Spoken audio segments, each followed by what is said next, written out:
शिरोली हायस्कूलच्या क्रीडांगणावर तालुकास्तरीय कबड्डी स्पर्धा उत्साहात पार पडली। स्पर्धेत मुलांच्या 42 आणि मुलींच्या 25 शाळा संघांनी सहभाग नोंदवला होता। स्पर्धेचे उद्घाटन आमदार अशोकराव माने यांच्या हस्ते झालं।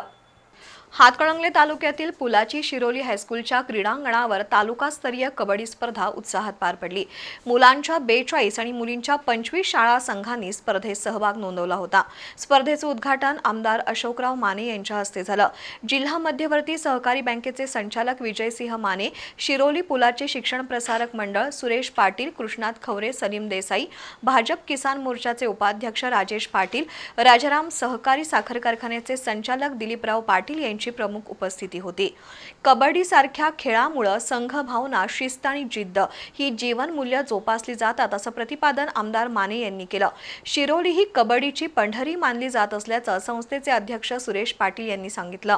कबड्डी मार्गदर्शक दीपक पाटील, नामदेव गावडे, संभाजी गावडे, बाळासो पाटील, संभाजी भोसले, लखन घाटगे, अमोल पवार यांचा सन्मान करण्यात आला। मुख्याध्यापक MS स्वामी यांनी मनोगत व्यक्त केलं।